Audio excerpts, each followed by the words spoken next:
பிரியமானவர்களே, இன்றைய காலை பொழுதிலும் கூட இது வானத்தின் வாசல் ஊழியத்தின் மூலம் உங்களை சந்திப்பதில் கர்த்தருக்குள் மிகுந்த சந்தோஷம் அடைகிறேன். கண்ணீரோடு என் வாழ்க்கை போய்கொண்டிருக்கிறதே, இந்த கண்ணீர் எப்பொழுது ஆனந்த களிப்பாய் மாறும்? என் வாழ்க்கையில் எப்பொழுதும் கண்ணீர் தானா? இந்த கண்ணீருக்கு பதிலே கிடைக்காதா என்று பல கேள்விகளோடு தேவ சமூகத்தில் காத்து கொண்டிருக்கக்கூடிய ஒவ்வொரு ஜனங்களையும் பார்த்து ஆண்டவர் சொல்கிறார், நான் உங்கள் கண்ணீரை காண்கிற தேவன், நான் உங்கள் கண்ணீரை துடைக்கிற தேவன் என்று இன்றைய காலை பொழுதில் ஒவ்வொரு குடும்பங்களையும் பார்த்து ஆண்டவர் பதில் கொடுத்து கொண்டிருக்கிறார். இன்றைய காலை பொழுதிலும் கூட ஆண்டவர் நமக்கு தரக்கூடிய நல்ல வார்த்தை என்னவென்றால் 126வது சங்கீதம் 5ஆம் வசனம் இவ்வாறாக சொல்லுகிறது, கண்ணீரோடே விதைக்கிறவர்கள் கம்பீரத்தோடே அறுப்பார்கள். வசனம் இவ்வாறாக சொல்லுகிறது, கண்ணீரோடே விதைக்கிறவர்கள் கம்பீரத்தோடே அறுப்பார்கள். ஆண்டவர் குடும்பங்களை பார்த்து சொல்லுகிறார், இத்தனை ஆண்டுகளாய், இத்தனை மாதங்களாய், இத்தனை நாட்களாய் நீங்கள் கண்ணீரோடு விதைத்ததை எல்லாம் ஒரு கம்பீரத்தோடு அறுவடை செய்ய போகிறீர்கள். அது இன்றைக்கே உங்கள் குடும்பத்தில் நடக்கும் என்று ஆவியானவர் திட்டமும் தீர்மானமுமாய் இன்றைய காலை பொழுதில் குடும்பங்களை பார்த்து அவர் பேசிக்கொண்டிருக்கிறார். பிள்ளைகளுடைய காரியத்தில் கண்ணீர் வடித்தீர்களோ? தன்னுடைய தொழில் விஷயத்தில் கண்ணீர் வடித்திருக்கலாம், வேலை விஷயத்தில் கண்ணீர் வடித்திருக்கலாம், ஏமாற்றப்பட்ட அனுபவத்தில் கண்ணீர் வடித்து கொண்டிருக்கலாம். எல்லாமே நான் செய்வதெல்லாம் தோற்று போனது போல் இருக்கிறது என்று சொல்லி கண்ணீர் வடித்து கொண்டிருக்கலாம். வியாதியில் கண்ணீர் வடித்து கொண்டிருக்கலாம், கடன் பாரத்தில் கண்ணீர் வடித்து கொண்டிருக்கலாம்.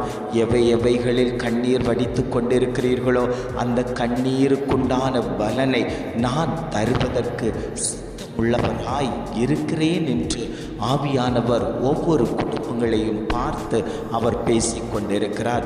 அன்னாள் தனக்கு பிள்ளை இல்லை என்பதற்காக கண்ணீர் வடித்தாள். அவளுடைய கண்ணீரை கண்ட தேவன் அவளுக்கு ஒரு சாமுவேலை கொடுத்தான். அந்த சாமுவேல் பெயர்சபா முதல் தான் வரைக்கும் அவனுடைய கீர்த்தி பரம்பினதே. ஆனால் இன்றைக்கு உங்கள் குடும்பத்தை பார்த்தாண்டவர் சொல்கிறார், உங்கள் குடும்பம் கீர்த்தி பெற்ற குடும்பமாய் இருக்கும். தேவ சமூகத்தில் வடிக்கக்கூடிய ஒவ்வொரு கண்ணீருக்கும் பதில் கொடுக்கக்கூடிய தகப்பன் இன்றைக்கு உங்களோடு கூட உலாவிக் கொண்டிருக்கிறேன். எத்தனை பேர் கண்ணீர் வடித்து கொண்டிருக்கிறீர்களோ அத்தனை பேருக்கும் ஆண்டவர் ஒரு அற்புதத்தை செய்வேன் என்று அவர் வாக்கு கொடுத்து கொண்டிருக்கிறார். கண்ணீரோடு விதைத்திருக்கிறாய் அல்லவோ, நீ கம்பீரத்தோடு அறுவடை செய்யக்கூடிய நாட்கள் வந்தாயிற்று. இனி கால தாமதம் ஆவது இல்லை. கண்ணீரை கண்டேன், உன் விண்ணப்பத்தை கேட்டேன் என்று அந்த எசேக்கியாவுக்கு 15 ஆண்டுகளை நீட்டி கொடுத்தது போல ஆண்டவர் குடும்பங்களை பார்த்து சொல்லுகிறார், உங்களுக்கு ஆண்டுகள் நீட்டிக்கப்படும். மருத்துவர்கள் எழுதி குறித்து கொடுத்திருக்கலாம், இந்த வேதனையின் மூலம், இந்த வியாதியின் மூலம், இந்த பிரச்சனையின் மூலம் இந்த நபர் இவ்வளவு நாள் தான் இருப்பார் என்று சொல்லி உங்களுக்கு நாட்கள் குறிக்கப்பட்டு கொடுத்திருக்கலாம். ஆண்டவர் சொல்லுகிறார், அது மனிதன் குறிப்பது. ஆனால் தெய்வமாகிய நான் உங்களுக்கு சொல்லுகிறேன், பூரண ஆயுளை நான் உனக்கு தந்து உன் கண்ணீரை மாற்றுவதற்கு நான் சர்வ வல்லமை உள்ள தேவன் என்று ஆவியானவர் குடும்பங்களை பார்த்து அவர் பேசிக்கொண்டிருக்கிறார். வேலையில் நான் எப்பொழுதும் கண்ணீர் வடித்து கொண்டிருக்கிறேன். மேனேஜர் என்னை துன்பப்படுத்துகிறார், அதனால் ஒரு கண்ணீர் வடிப்பு. எனக்கு சரியான வேலை கிடைக்கவில்லை, அதனால் ஒரு கண்ணீர் வடிப்பு.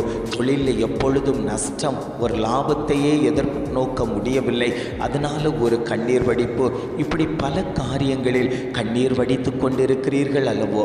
உங்களை பார்த்துத்தான் ஆண்டவர் சொல்கிறார், ஒரு அறுவடை உண்டாக போகிறது. சத்ருவானவன் உங்களை முடக்கி வைத்திருக்கலாம், சத்ருவின் கிரியை உங்கள் குடும்பத்தில் ஆளுகை செய்து கொண்டிருக்கலாம், சத்ருவானவனுடைய கிரியையின் மூலம் குடும்பம் இருளுக்குள் அகப்பட்டு கொண்டிருக்கலாம். சாத்தானிய சக்திகள் அழிக்கப்படும். உங்கள் கண்ணீர் அவ்வளவு பலன் உள்ளது. உங்கள் கண்ணீருக்கு பலன் கொடுக்க தேவன் கூடவே இருந்து கொண்டிருக்கிறேன் என்று ஆவியானவர் திட்டமும் தீர்மானமுமாய் குடும்பங்கள் குடும்பங்களை பார்த்து அவர் பேசிக்கொண்டிருக்கிறார். எத்தனை பேர் ஆண்டவரே, என் குடும்பத்தின் கண்ணீரை துடைப்பதற்கு உம்முடைய கரம் என்னோடு கூட இருக்கட்டும் என்று சொல்லி எத்தனை பேர் கேட்டுக்கொண்டிருக்கிறீர்களோ அத்தனை பேருக்கும் ஆண்டவர் அந்த அபிஷேகத்தை கொடுக்க போகிறார். அவருடைய வலது கரம் பராக்கிரமம் செய்யும் என்று சொன்னது போல அவருடைய கரம் உங்கள் மத்தியில் உலாவிக் கொண்டிருக்கிறது.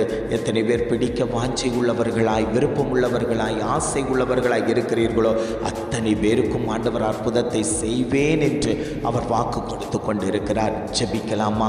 அன்பின் பரலோக பிதாவே, இந்த காலை பொழுதுக்காக நாங்கள் உம்மை துதிக்கிறோம், ஸ்தோத்திரிக்கிறோம். ஆண்டவரே, இந்த காலை பொழுதிலும் கூட ஆண்டவர் எங்களுக்கு தந்த நல்ல வார்த்தைக்காக நாங்கள் உமக்கு நன்றி செலுத்துகிறோம். ஆண்டவரே, கண்ணீரோடே விதைக்கிறவர்கள் கம்பீரத்தோடே அறுவடை செய்வார்கள் என்று அழகான ஒரு வார்த்தை தந்தீங்க. ஆண்டவரே, என் குடும்பம் கண்ணீரோடு தான் இருந்து கொண்டிருக்கிறது, எப்பொழுது அந்த அறுவடையை பார்ப்பேன் என்று ஏக்கத்தோடு தேவனையே நோக்கி பார்த்து கொண்டிருக்கக்கூடிய அநேக கண்கள் உண்டல்லவோ? ஆவியானவர் சொல்லுகிறார், அந்த கண்கள் காண உங்கள் கண்ணீர்கள் துடைக்கப்படும் என்று. ஆவியானவர் ஒவ்வொரு குடும்பத்திலேயும் தேவன் பதில் கொடுத்து கொண்டிருக்கும் போதே அந்த அற்புதங்கள் நடந்து கொண்டிருக்கிறது.